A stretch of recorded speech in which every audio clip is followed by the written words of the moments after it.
Hello students, welcome back to my channel, your channel Puneet sir की पाठशाला।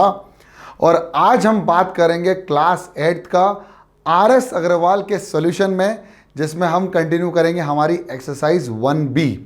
जी हाँ, video थोड़ा सा लेट हो गया है, लेकिन कोई बात नहीं, देर आए दुरुस्त आए। तो बिना देरी किए इस लेक्चर को शुरू करते हैं। तो आज हम बात करने जा रहे हैं हमारे complete explanation of exercise 1B R S. Agarwal solution. जी हाँ, बहुत रिक्वेस्ट आ रही थी, तो मैंने सोचा कि इसकी सीरीज़ को भी आगे बढ़ा दें। अब चैप्टर्स 8 के मैथ के लगभग सारे ख़त्म कर चुके हैं, तो हमने कहा चलो यार लेके आ जाते हैं इस सीरीज़ को भी। तो बिफोर स्टार्टिंग दिस वीडियो, इस एक्सरसाइज को स्टार्ट करने से पहले, इस वीडियो को शुरू करने से पहले मैं कुछ बात बताना चाहता हूँ जो कि इस वीडियो के लिए बहुत इंपॉर्टेंट है आप लोगों के लिए। तो वो बात यह है कि आप सबको पता है कि भाई हमारे पास एक नंबर लाइन होती है। सबको पता है कि नंबर लाइन होती है। अब इस नंबर लाइन पे there are infinite many numbers present over number line. यहाँ पर बहुत सारे नंबर्स हैं, there are infinite many numbers. Infinite many numbers का मतलब होता है कि यहाँ पर हर एक नंबर है, यानी हर एक रियल नंबर है। यहाँ पर हर एक रियल नंबर यहाँ पर मौजूद है, प्रेजेंट है।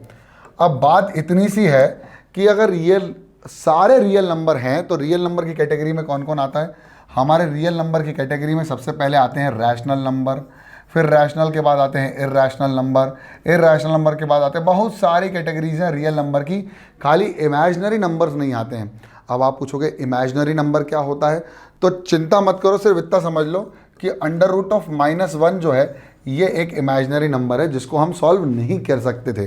तो इसके लिए कैटेगरी आई जिसका नाम था इमेजिनरी नंबर। ठीक है, तो इसकी बात हम बहुत बाद में करेंगे, मेरे ख्याल से 11th में करेंगे, क्लास 11th में। और कॉम्प्लेक्स नंबर की बात भी हम 11th में करेंगे। लेकिन अभी हम बात करने वाले नंबर लाइन की, जो कि नंबर लाइन क्या होती है कि एक ऐसी लाइन जिसके अंदर इनफाइनाइट मैनी नंबर्स हैं और ये रियल है, इसलिए सारे रियल नंबर इस नंबर लाइन पे मौजूद हैं।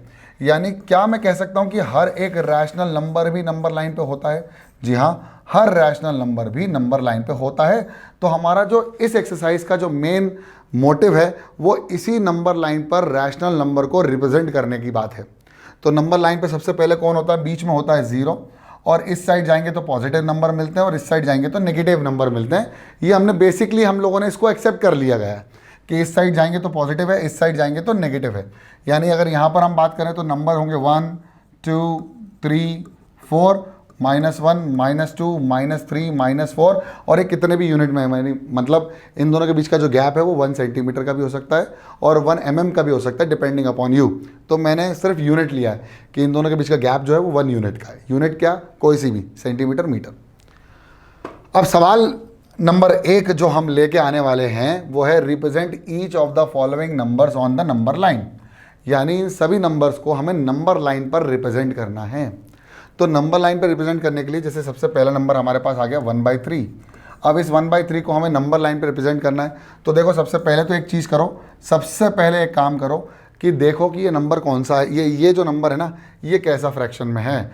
ये एक प्रॉपर फ्रैक्शन में है। प्रॉपर फ्रैक्शन क्या होता है? प्रॉपर फ्रैक्शन होता है जिसका न्यूमरेटर छोटा हो और डिनोमिनेटर बड़ा हो, उसको हम बोलते हैं प्रॉपर। और इम्प्रॉपर जिसका न्यूमरेटर बड़ा हो और डिनोमिनेटर छोटा हो, न्यूमरेटर बड़ा हो, तो उसको बोलते हैं इम्प्रॉपर। फिर इसको मिक्स्ड में कन्वर्ट करते हैं। हमारे पास कुछ इम्प्रॉपर भी हैं जो ऑलरेडी मिक्स्ड में हैं। ठीक है, तो हमारे पास अभी प्रॉपर फ्रैक्शन आ गया है। ठीक है, अब इस प्रॉपर फ्रैक्शन की खास बात ये रहेगी कि ये जो 1/3 नंबर होगा वो डेसिमल फॉर्म में 0 और 1 के बीच में ही आएगा। आप करके देख लोगे तो आपको पता चल जाएगा कि ये 0 और 1 के बीच में नंबर रिप्रेजेंट होगा ऑन नंबर लाइन। ठीक है, तो अब आपको करना क्या है? आपको करना यह है कि 0 और 1 के बीच में आ गया, अब आपने सेट कर लिया। अब आपको डिनोमिनेटर चेक करना है। डिनोमिनेटर कितना है? डिनोमिनेटर है 3।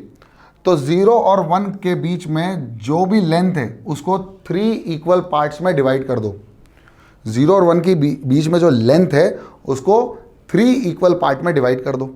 तो हमने करा 1 और हमने कर दिया 2। तो ये एक पार्ट हो गया, ये दूसरा पार्ट हो गया और ये तीसरा पार्ट हो गया। अब हमने जब इतना कर लिया तो हमको ये समझ में आ गया कि हमने 0 और 1 को कितने इक्वल पार्ट्स में डिवाइड कर दिया? 3। हमें कौन सा पार्ट चाहिए? न्यूमरेटर चेक करो। न्यूमरेटर मतलब फर्स्ट पार्ट चाहिए हमको। तो हम 0 से उठेंगे और कहाँ पहुँच जाएंगे? फर्स्ट पार्ट में, जो कि हमने 3 इक्वल पार्ट किए थे। और बेटा यही जो है यही नंबर 1/3 है एक्चुअली नंबर लाइन पर। समझ में आया? पहले न्यूमरेटर चेक, डिनोमिनेटर चेक किया, उसमें उसके इक्वल पार्ट्स कर लिए, जितना डिनोमिनेटर था उतने इक्वल पार्ट कर लिए। फिर हम न्यूमरेटर पे गए कि हमें कौन सा पार्ट चाहिए, हमें फर्स्ट पार्ट चाहिए, तो हम फर्स्ट पार्ट पे पहुंच गए 0 से, और वही है 1/3 ऑन नंबर लाइन। जैसे 2/7 है, अब 2/7 चेक करने के लिए भी वही कि भाई ये इम्प्रॉपर है या प्रॉपर है, तो भाई ये प्रॉपर फ्रैक्शन है। प्रॉपर फ्रैक्शन मतलब न्यूमरेटर छोटा डिनोमिनेटर बड़ा, तो आपको क्या करना है, एक नंबर लाइन बनानी है। ठीक है, अब आपको क्या करना है, यहाँ 0 लिखना है, यहाँ 1 लिखना है और यहाँ 2 लिखना है। अब आपको अगर प्रॉपर फ्रैक्शन मिल गया है, मतलब 2/7 किन किन के बीच में आएगा, सोचो किन किन के बीच में आएगा। तो 2/7 को किन किन के बीच में लेके आने के लिए आपको कुछ नहीं करना, 0.7 2 14 यानी 0.2। अब 0.2 नंबर लाइन पे 0 और 1 के बीच में आएगा, यानी अब आपको ज़्यादा आगे नंबर लाइन पे नहीं बढ़ना है, अब आपको 0 और 1 के बीच में मिल जाएगा। अब डिनोमिनेटर चेक करना है, डिनोमिनेटर कितना है 7, डिनोमिनेटर कितना है 7, तो 0 और 1 के बीच में 7 इक्वल पार्ट करने। देखो कैसे, 1 2 3 4 5 6 और 7 हो गए। कैसे, अगर मैं इसको थोड़ा सा जूम करके दिखाऊं तो आपको समझ में आएगा कि मैंने 7 इक्वल पार्ट किए हैं। ये हो गया 1, ये हो गया 2, ये हो गया 3, ये हो गया 4, ये हो गया 5, ये हो गया 6 और ये हो गया 7 इक्वल पार्ट्स कर लिए। अब न्यूमरेटर पे जाओ, न्यूमरेटर क्या है, सेकंड पार्ट मांग रहा है, तो 0 से उठो, फर्स्ट और सेकंड पे जंप करके सेकंड पे आ जाओ, और ये 2/7 होगा नंबर लाइन पर। ठीक है, तो इस तरह से आप नंबर लाइन पर रिप्रेजेंट कर सकते हैं नंबर्स को, रैशनल नंबर को स्पेशली। ठीक है, अब आप 1/3/4 को कैसे रिप्रेजेंट करेंगे वो देखिए। तो सबसे पहले क्या करना है, आपको एक नंबर लाइन बनानी है। अब नंबर लाइन पर चेक करना है कि हमारे पास जो फ्रैक्शन है यानी रैशनल नंबर है वो कैसा है, मिक्स्ड है। अब मिक्स्ड है इसका मतलब यह है कि 0 हो गया, ये हो गया 1 और ये हो गया 2। अब ध्यान से देखिए, तो यहाँ ऑलरेडी 1 होल पे हम पहुँच गए, मतलब 0 से 1 पर तो वो आ गया है। अब ये जो 3/4 है वो 1 और 2 के बीच में आएगा, बिल्कुल सही। तो क्या करना है, सेम प्रोसेस, 3/4 में डिनोमिनेटर चेक करो, डिनोमिनेटर कितना है 4, तो 4 इक्वल पार्ट कर दो, तो हो गया 1 2 3 4, तो हो गया 1 2 3 4, 4 इक्वल पार्ट कर दिए। अब कौन सा पार्ट चाहिए, थर्ड पार्ट चाहिए, तो 0 से 1 पर तो आ ही गए थे, फिर फर्स्ट पार्ट, सेकेंड पार्ट और थर्ड पार्ट। ये जो पॉइंट है, इस पॉइंट को मैं बोलूँगा 1/3/4 ऑन नंबर लाइन। समझ में आ गया? हाँ सर, आ गया। ऐसे ही आप ये वाला भी क्वेश्चन कर सकते हैं। देखिए जैसे मैंने एक नंबर लाइन बना दी, अब आपको समझ में आ गया कि हम 2 होल पे ऑलरेडी पहुंच चुके हैं, मतलब 2 तो पूरा है, 2 होल का मतलब होता है 2 पूरा, 2 होल 2/5 यानी 2 और 3 के बीच में कितने इक्वल पार्ट से 5, जिसमें हमें सेकंड पार्ट चाहिए। इसका मतलब भी यही होता है एक्चुअली में। चलिए देखते हैं, तो ये हो गया 0, ये हो गया 1 और ये हो गया 2 और ये हो गया 3। अब हमें एक चीज़ समझ में आ गई कि हमारा नंबर जो होगा वो 2 और 3 के बीच में ही रिप्रेजेंट होगा ऑन नंबर लाइन। तो हम 2 होल पे पहुंच जाते हैं, तो 1 और 2 पर जंप हो गई। अब हमें जंप करना है इसके 5 इक्वल पार्ट करके, तो 1 2 3 4 5 हो गए। अब फर्स्ट पार्ट सेकंड पार्ट ही चाहिए था, तो यही वाला जो पॉइंट है इसी को हम बोलेंगे 2 होल 2/5। यही है नंबर लाइन पर 2 होल 2/5। अब ऐसे ही आप ये 4 क्वेश्चन भी कर सकते हैं, इन चारों क्वेश्चन। अब जैसे किसी ने बोला 8 को कैसे रिप्रेजेंट करेंगे, तो कुछ नहीं करना, यहाँ कर दिया 0 1 2 3 4 5 6 7 8 कर दिया, और 8वां नंबर जो होगा वो नंबर लाइन पे होगा, वो तो सिंपल सी दिख जाएगा।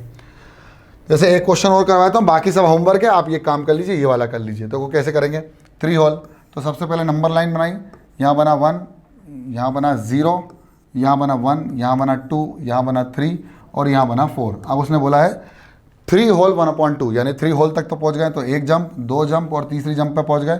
फोर्थ पॉइंट मांग रहा है, कितने इक्वल पार्ट मांग रहा है, 2 इक्वल पार्ट मांग रहा है, तो हमने 2 इक्वल पार्ट कर दिया। और कौन से पार्ट पे पहुँच गए, फर्स्ट पार्ट पे पहुँच गए, तो ये हो गया 3 होल 1/2। तो इस तरह से हम नंबर लाइन पे रैशनल नंबर्स को रिप्रेजेंट कर सकते हैं। अब एक इम्पॉर्टेंट बात यह है कि 0 जो होता है ना, वो बीच वाला हिस्सा होता है किसी नंबर लाइन का, यानी इस तरफ जो होते हैं, यानी राइट साइड में सारे पॉजिटिव नंबर्स होते हैं और नेगेटिव नंबर्स होते हैं लेफ्ट साइड में। अब ध्यान रखिएगा, अगर मैं लेफ्ट से राइट आ रहा हूँ, जब भी मैं लेफ्ट से राइट आ रहा हूँ, तो नंबर्स जो होते हैं वो ग्रेटर होते हैं, मतलब बढ़ते जाते हैं। यानी नंबर का ऑर्डर इंक्रीज होता जाता है। और जब मैं राइट से लेफ्ट जाता हूँ तो नंबर कैसे होते हैं, डिक्रीजिंग ऑर्डर में हो जाते हैं। अब आप बोलोगे सर इधर तो -2 हो जाएगा, फिर यहाँ -3 आएगा, यहाँ -4 आएगा, तो -4 बड़ा या -3 बड़ा? तो आपको पता है कि नेगेटिव नंबर में जिसका मैग्नीट्यूड कम होता है वो बड़ा होता है, तो -3 बड़ा होता है एक्चुअली में।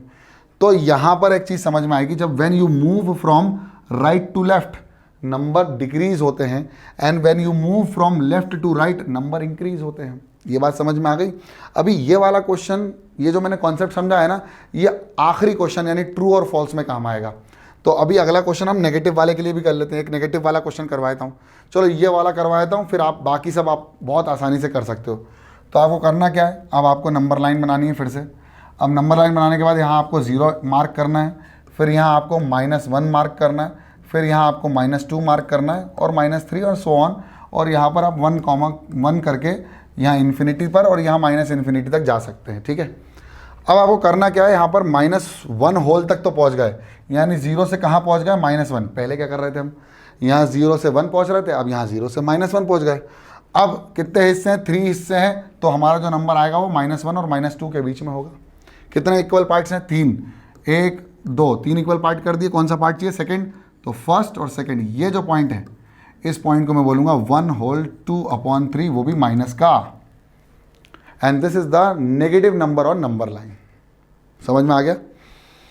चलिए तो अगले 2-3 क्वेश्चन और कर लेते हैं। कौन सा करूं, ये वाला कर दूं, ये वाला करता हूं, थोड़ा इंपॉर्टेंट है क्योंकि इसमें 8 इक्वल पार्ट्स होंगे ना। चलो देखते हैं। तो देखो यहाँ पर -2 है, तो सबसे पहले तो आप 0 बना लो अपना, फिर -1 बना लो, फिर -2 बना लो, और फिर -3 बना लो, ठीक है। अब -2 पर पहुँचना है, तो 0 से 1 2 -2 पर पहुँच गए। अब -2 पर 7/8 यानी कितने इक्वल पार्ट होंगे, 8।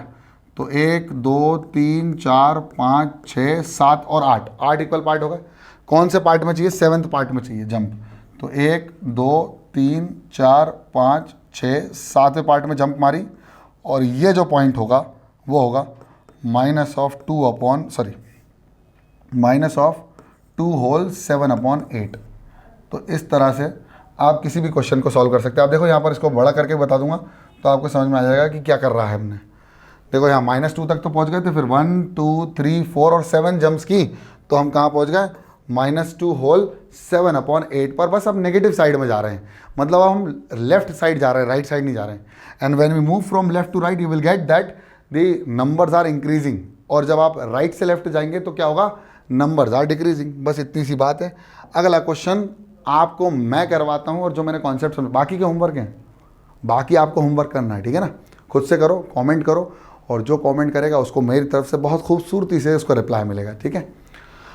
अब अगला क्वेश्चन है एक्सरसाइज 1B का, और इसी के साथ इस एक्सरसाइज का समापन कर दिया जाएगा। क्वेश्चन क्या है वो देख लो। क्वेश्चन है which of the following statement are true and which are false. तो ट्रू और फॉल्स देखना है। -3/5 lies on the left of 0, तो चेक कर लेते हैं। ये 0 है, ये माइनस साइन वाले नंबर होंगे, ये प्लस साइन वाले होंगे। तो बताओ जो 0 होता है वो 0 के लेफ्ट साइड में कौन होता है, -3। माइनस वाले सारे नंबर्स कैसे होते हैं लेफ्ट साइड में, यानी ये हो गया ट्रू। और राइट साइड में कैसे होते हैं, प्लस वाले। -12/7 lies to the right of 0। अब जो -2 ये तो लेफ्ट में लाई करता है, ये राइट में लाई करता है क्या, नहीं, ये तो फॉल्स हो गया। अरे भाई ये भी माइनस का है ना, तो माइनस वाला तो हमेशा लेफ्ट में आएगा। Rational number 1/3 and -5/2, rational number 1/3 minus are opposite side of the 0 on the number line. हाँ, तो एक पॉजिटिव है और एक नेगेटिव है, तो दोनों अपोजिट होंगे, ये ट्रू हो गया। फिर बोल रहा था rational number -18/-13 lies to the left of the 0। तो ये लेफ्ट में तो नेगेटिव नंबर होता है और राइट में पॉजिटिव नंबर होता है। ये नेगेटिव है या पॉजिटिव है, इसको ध्यान रखने के लिए समझना पड़ेगा कि भाई माइनस से माइनस कैंसिल हो जाता है। वैसे रेशनलाइज करते हैं हम, जैसे -18/-3 है, 13 है, तो हम इसको -1 और -1 से मल्टीप्लाई करते हैं, क्योंकि हमें डिनोमिनेटर में माइनस साइन नहीं चाहिए होता है। तो अब देखो यहाँ -18 हो गया प्लस का, और +13 हो गया, तो ये पॉजिटिव नंबर हो गया ना एक्चुअली में। तो ये फॉल्स है भाई, लेफ्ट में नहीं, पॉजिटिव नंबर कहाँ होते हैं, राइट में। और ये हो गई हमारी एक्सरसाइज समाप्त। और मेरे ख्याल से आप लोगों को आ गई होगी ये RS अग्रवाल की exercise class 8 chapter number 1 rational number की फुल एक्सरसाइज। और जिसको कुछ वीडियोस चाहिए, जो भी उनको क्या बोलते हैं चैप्टर्स पहले करना है आर.एस. अग्रवाल के, कृपया करके कमेंट बॉक्स में मेरे लिए कमेंट छोड़ दो, मैं उनके लिए वीडियो तैयार करूँगा अपनी तरफ से। और आई होप आपको ये लेक्चर समझ में आया। लेक्चर समझ में आया तो पसंद आया तो लाइक कर दो, चैनल में हो तो सब्सक्राइब कर दो, वो लाल वाला बटन है उसको क्यूब कर दो, या 4 टाइम्स कर दो, या 2 टाइम्स कर दो, या स्क्वायर कर दो, बस क्लिक कर दो, अपना प्यार बरसा दो, जब जैसा अब तक बरसाया है पुनित सर की पाठशाला को। तब तक के लिए पढ़ते रहो, बढ़ते रहो। जय हिंद।